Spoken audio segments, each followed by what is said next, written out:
Hello and welcome to the Markel Meets podcast, brought to you by Markel, the people-powered global specialist insurer. In this series, we'll be getting to know colleagues from Markel's wholesale business through a series of simple one-to-one chats, where our guests reveal a bit about what's happening in their respective roles and markets, and share their opinions on topics such as attracting new talent, the future of the London market, and responding to emerging risks. We hope that Markel Meets will offer our listeners interesting insight, fresh perspectives, and an honest introduction to our most valued asset, which is our people.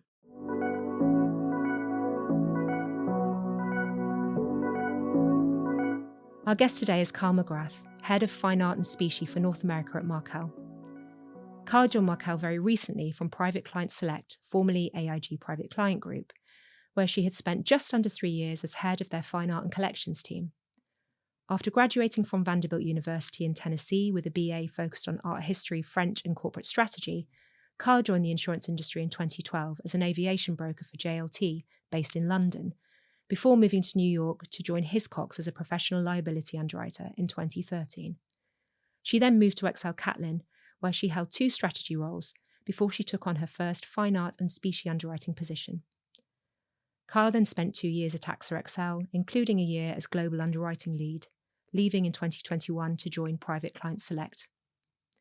In her role at Markel, Kyle is responsible for leading Markel's fine art business in North America and driving the strategic, profitable expansion of the class of business. As part of this, she will be tasked with developing the regional underwriting strategy, product offering, and regional footprint, working closely with Markel's fine art underwriting team in the US. Kyle, welcome. It's absolutely wonderful to have you here on Markel Meets today. Thank you so much for joining me. I think that it's now, you're in the first few months of your tenure with Markel now, but what would be wonderful is to kick off, if you could share with me why Markel, what were your reasons for joining Markel? And now that you have joined, what your first impressions have been? Thank you for having me. It's so exciting to be here today and talk a little bit about my journey to Markel and what we have in mind for the business. I joined Markel predominantly because of its existing position in the market as a fantastic leader in this space, and really the opportunity to take an existing team that has done such a fantastic job of building out this reputation and really taking it to the next level. And when I was in the interview process, I was just consistently blown away by the caliber of talent here. And each and every individual I met with just made me that much more excited to join the team.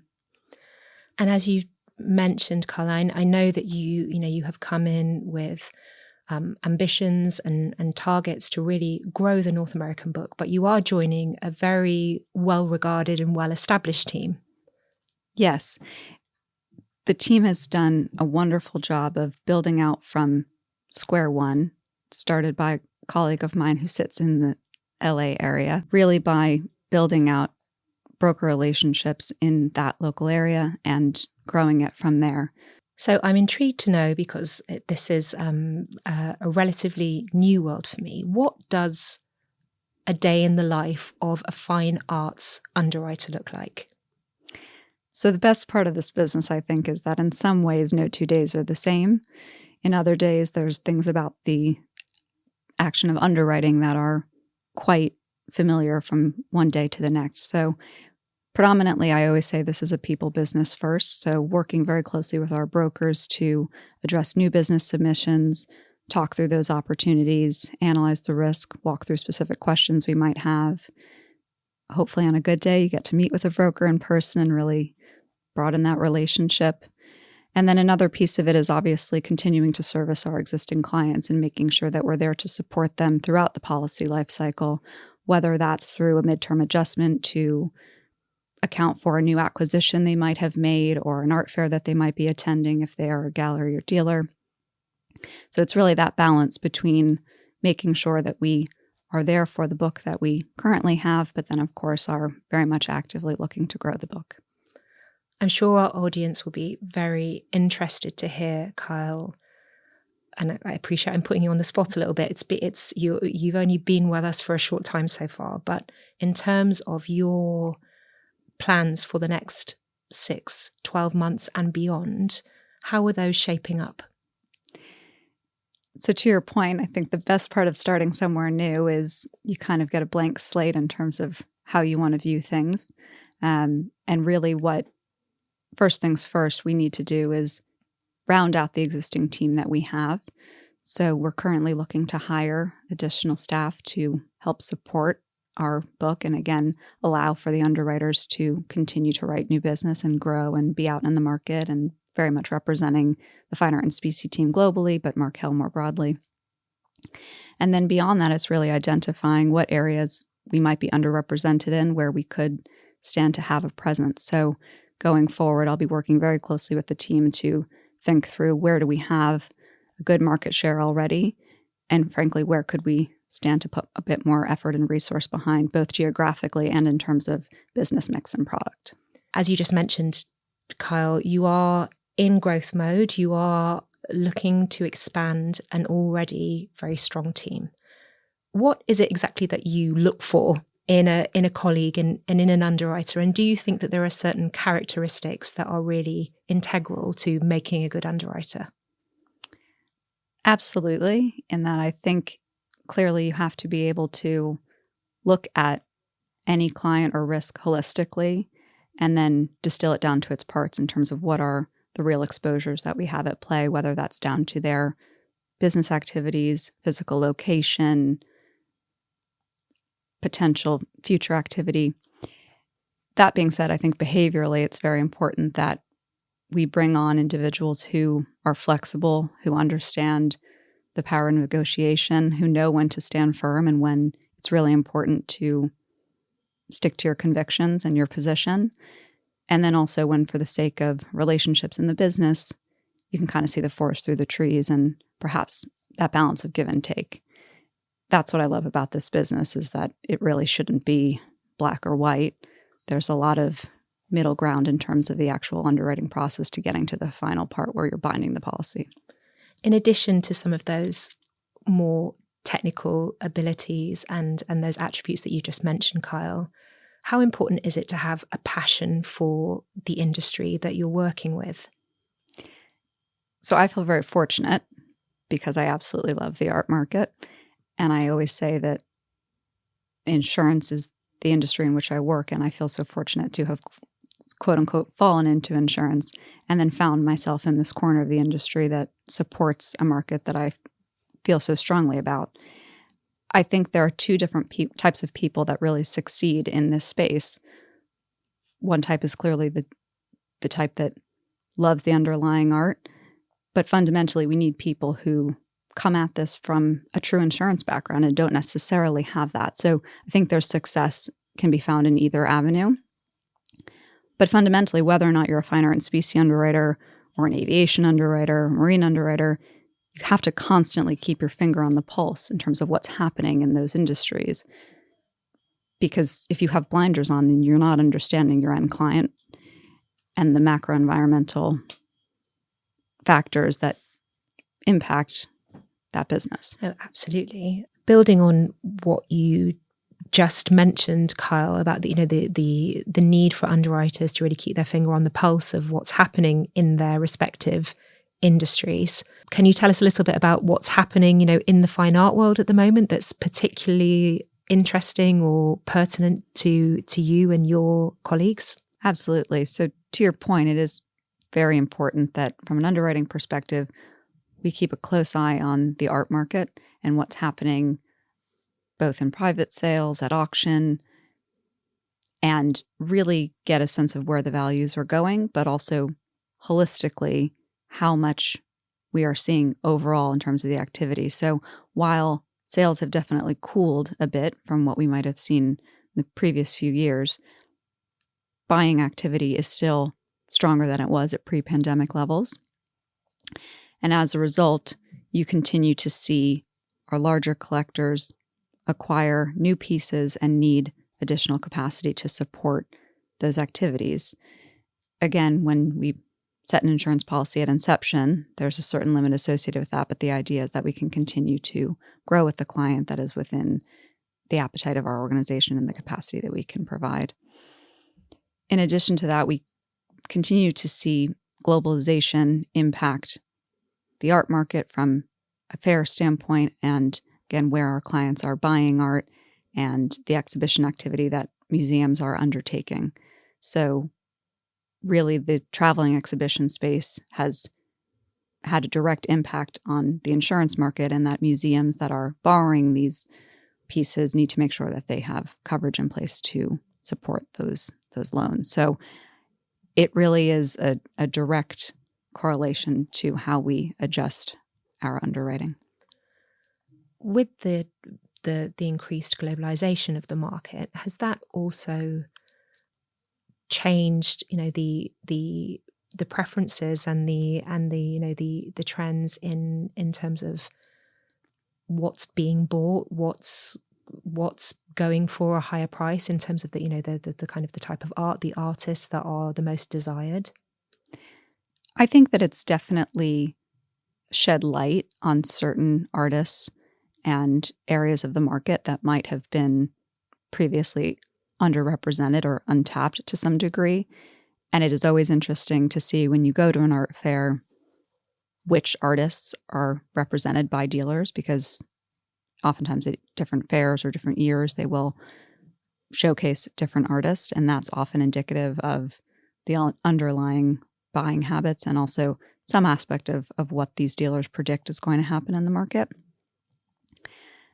I also think that in addition to globalization, you have seen a real shift and interest in, as I mentioned before, underrepresented groups. So female artists, for example, have been really championed in ways that we hadn't seen in years prior, which certainly is long overdue. And in terms of specific underwriting trends or means and ways of underwriting, obviously you are based in the US, and you have a North American remit, but you are working in a very global market within a global team. Are there kind of significant distinctions between fine art insurance in the US or the UK, or is it a fairly kind of standard offering? So I think it's a standard offering with regional nuance in terms of how we deliver the product, how we work with brokers. But at the end of the day, to your point, it is a global market that we support, and therefore our global footprint within Markel is very well positioned to align to our clients' needs. One of the best parts about working in this industry is you always have to keep that mindset at the forefront of your thinking, knowing that if you are supporting a dealer, for example, that they could go to a fair in Hong Kong if they're based in New York, and making sure that that coverage is appropriate. So collaborating with our colleagues across the world is part and parcel with what we do to make sure that we understand what's happening in those geographies, and perhaps if there are new risks that might be present there that we weren't aware of previously. But to your point, it's also very important to have boots on the ground to foster those broker relationships, to be present at the industry events that support the art market. So having that balance is really important. And it's not just, the people that are traveling, is it, Kyle? Obviously, that there is a quite a complex infrastructure, operational infrastructure that exists behind the scenes in order to keep the art world moving and turning. And I know that insurance and the coverage that Markel offers speaks to, many of those different aspects of the industry. But can you just kind of briefly give us a flavor of, some of the moving parts that maybe someone who's not well versed in this industry might not be aware of? Well, I think you just touched on it in the question. It really is the moving parts, right? So one of the biggest risks as art insurers that we face is transit exposure. So when someone buys a new piece, whether that's at auction or from a gallery, shipping that to their home, if a dealer is bringing works to a fair, if a museum is organizing an exhibition, that activity of just taking a painting off a wall and shipping it from one place to the next obviously presents exposure. So one of the exciting parts of the job is getting to understand those vendor partners that work to support our clients as well, making sure that we are very much up to date on their best practices and how they do their work so that we can hopefully recommend different vendors and trusted professionals. But again, understand the actual exposure, because the best part is if you really understand how they go about doing that work, you really can get a comfort level with it and ultimately provide a solution that makes everyone feel comfortable. And do you see a direct correlation in your markets, Kyle, with what's happening in the wider world from a socio-political perspective? Absolutely. I mean, inherently, art is meant to elicit an emotion. There is often political, ideological, religious meaning behind artwork and the institutions that support that work. And so as a result, and I'm sure you've seen in the media and headlines, a lot of the time it is the target of that emotional reaction. And so going into an election year in the US and just what's happening more globally at a macro level, there's definitely a risk inherent in terms of the institutions that support artists and those messages that they are trying to convey. That being said, I don't think the market's going to shy away from that anytime soon, and nor should they. That is the remit of artists. I suppose that's not something that's ever going to change, is it? Regardless, it may come in peaks and troughs, but it's a means for expression. The nature of art is that will always be that element of emotional reaction. I suppose as an underwriter, that's something that, again, going back to your comment on keeping your finger on the pulse and having that just kind of instinctive understanding of some of the trends. That's one of the potential kind of risks that you need to be aware of. We are here to protect the art market, the institutions that house that art, and to your point, there is physical risk that often comes as a result of what is happening on a global scale, even at an ideological level. So it definitely forces us again to consistently review the coverage, review our underwriting questions and process, and make sure that we are honing in on the right risks and evolving and changing in that manner.